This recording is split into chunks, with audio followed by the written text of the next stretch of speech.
who does understand you is Elohim, right? Now watch who he's talking to.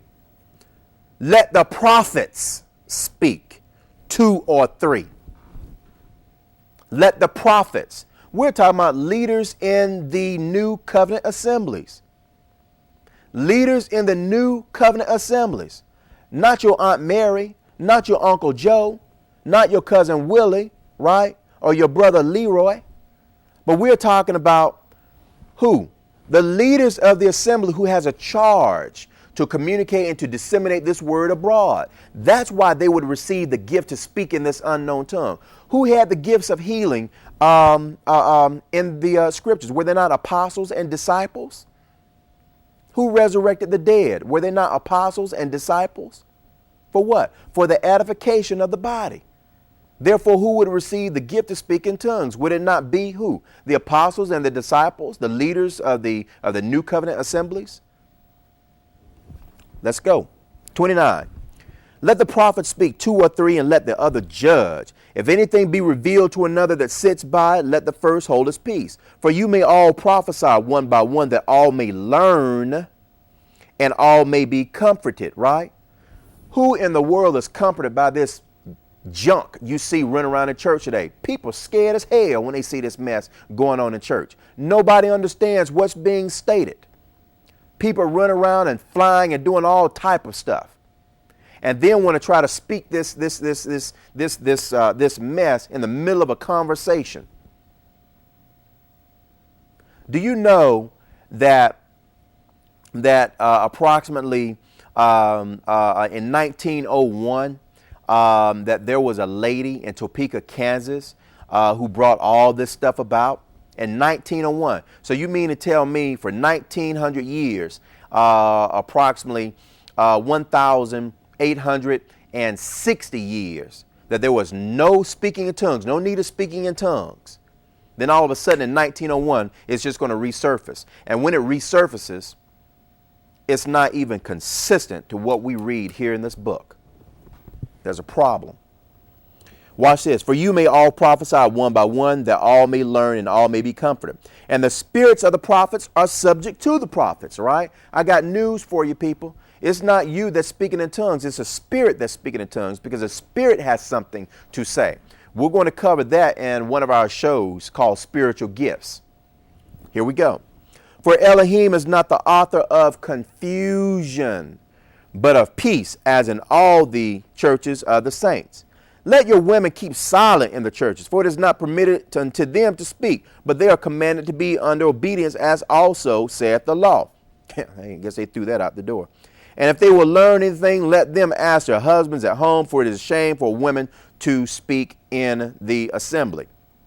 Well, if it's a shame for women to speak in assembly, then somebody needs to tell me where these women preachers come from. And what book are they reading from? Paul said, I suffer a woman not to teach, neither to usurp the authority of a male. Show me one priestess in this book. Show me one woman who led an ecclesiastical system in this book, right?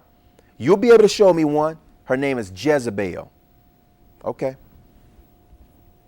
And if they will learn anything, okay, I've just read that. Verse 36. What came the word of Elohim out from you, or came it unto you only?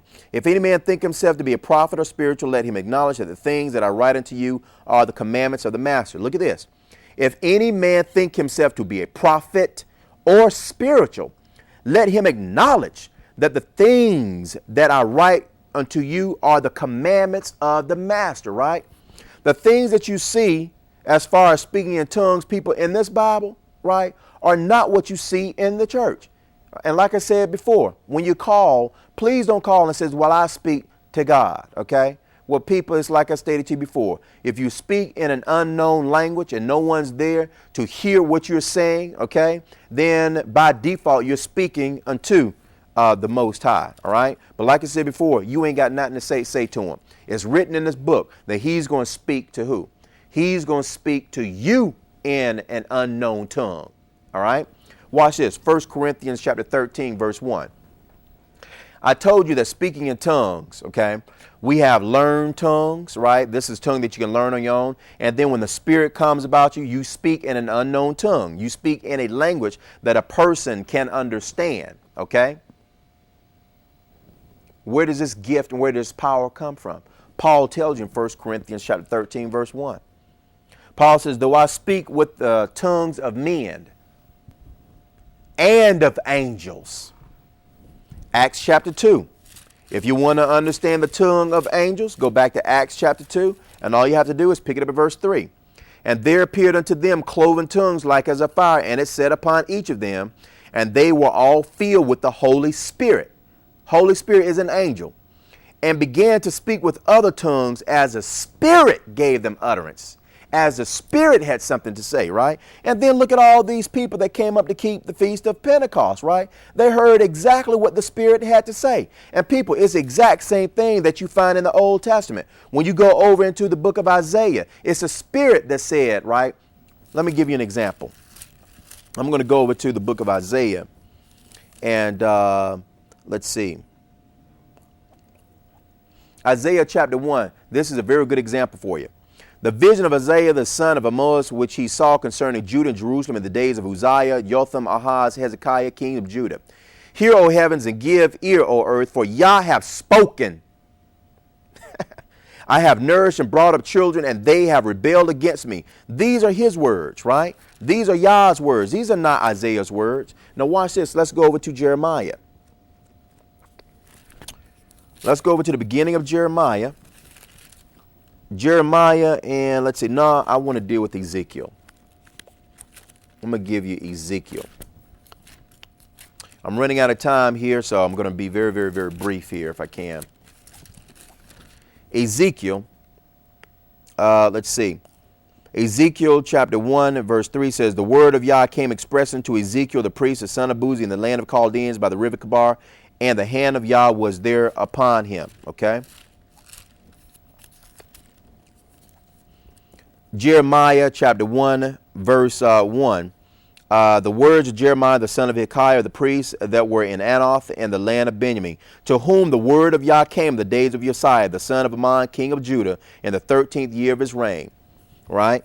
Then the word of Yah, verse 4, came unto me, saying, before I formed you in the belly, I knew you, and before you came forth out of the womb, I sanctified you, and I ordained you a prophet unto the nations. Didn't Paul say prophesying? Where you going to get that ability? Then said I, Master Elohim, behold, I cannot speak, for I am a child. But Yah said unto me, say not, I am a child, for you shall go to all that I shall send you, and whatsoever I command you, you shall speak. It's the very same thing that you see over in Acts chapter 2, people, right? Do we speak in tongues today? Okay. People have the ability to speak in tongues if it is Yah's will, and it's for one purpose. It is for the establishment and the building of the New Covenant assemblies. New Covenant assemblies were already established, right? They were taken over by the Catholic Church, right? Now called Christianity, and taught of a different doctrine with a twist, right? After the first 30 years of the assembly, okay, or after the first 60 years, maybe 60 to 90 years, tongues ceased because assemblies had been established, right, in the name of the Master. 1 Corinthians chapter 13, verse 7. Beareth all things, believeth all things, hopeth all things, endureth all things. Love never fails, but whether there be prophecies, they shall fail. Whether they be tongues, they shall cease. You know what cease means? Huh? Why didn't you find tongues from Genesis to Malachi? For what purpose? For what reason? Why wasn't there any tongues found in Genesis to Malachi? Why do we find tongues after Yeshua? And these tongues are coming about in regions and in places where Israelites had been scattered, speaking a different language. My name is Arya Nasik Yisrael, and I am the overseer as well as the theologian and historian of the New Covenant Congregation of Israel, located at 7631 Sharon Lakes Road, Suite East, Charlotte, North Carolina. You can visit us at www.nccischarlotte.com. You can visit, or you can call us at 704-553-7625. I got to go. Hope that you all have enjoyed this discussion. Tune in next week. We got something special for you. May y'all bless you. Enjoy the rest of your day.